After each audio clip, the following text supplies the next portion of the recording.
All right, we can move forward to Kristaps Porzingis and the New York Knicks. Angry Jason is going to roll right into the next clip, Francis.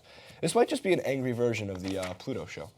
So the title of this one is The Knicks Hurting Kristaps Porzingis, and why you might ask that is the same reason I was upset when the Knicks traded for Derrick Rose, and it's the same reason I was upset when they picked up this win-now mentality.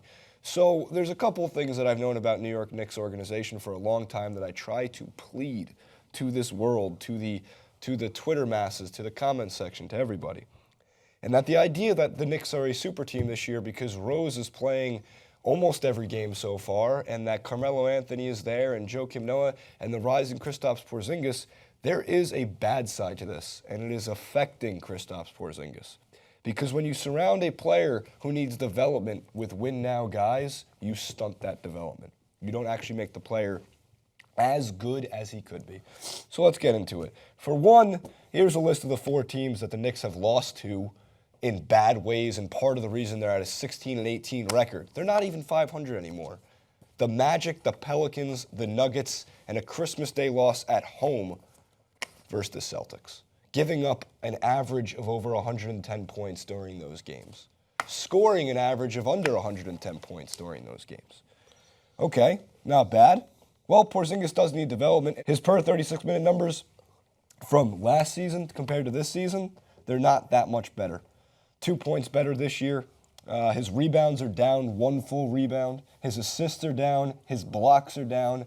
The only good thing really from that is his field goal percentage is up.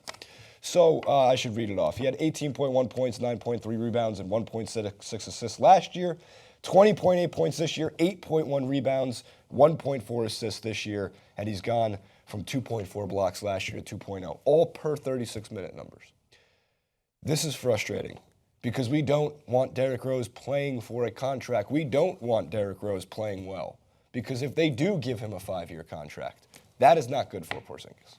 That is not good for the Knicks going forward. Well, you mentioned it last year, and I think that it should have been echoed throughout most New York Knicks fans, is it's not about returning to just winning ways as quickly as possible. It's about preserving the only real shot you have in the future at being a competitive team in the Eastern Conference. And that way to compete is Kristaps Porzingis. He is a freak athlete. He is your unicorn.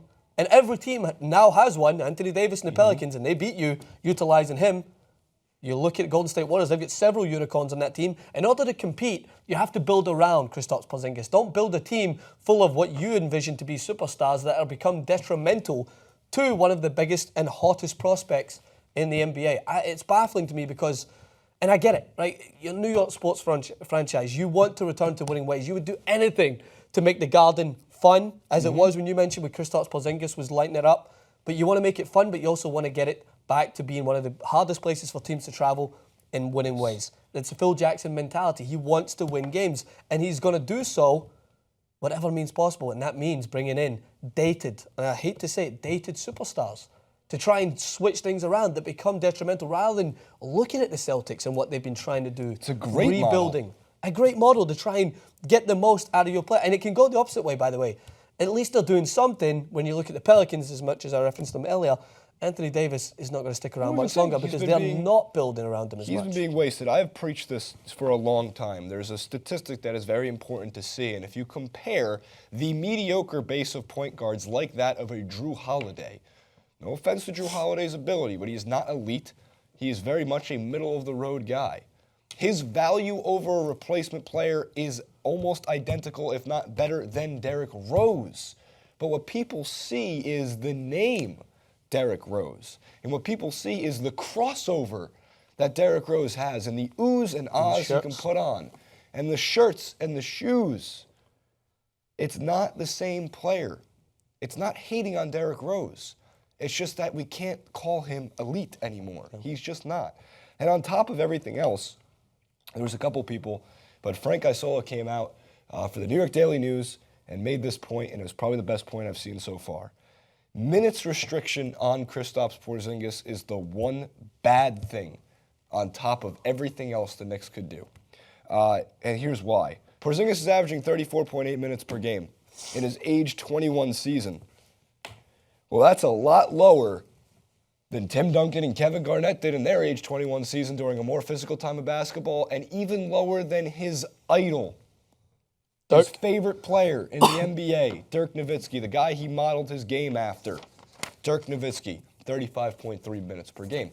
So, on top of everything else, it is possible that the Knicks are hurting Kristaps Porzingis. And part of that reason is because he's 21. Derrick Rose is 28, 29 years old. Carmelo Anthony in his low 30s. Joakim Noah in his low 30s.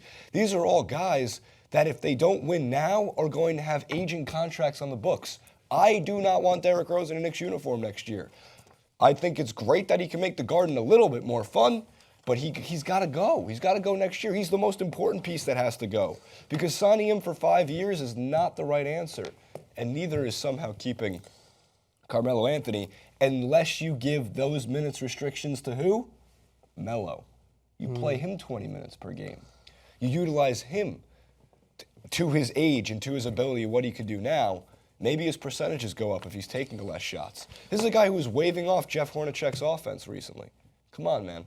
Come on. You want to be a leader? We know this. I want Melo to stay and I want Phil Jackson to go. But that has to come with a little bit extra. That has to come with less minutes and more focus on just Porzingis.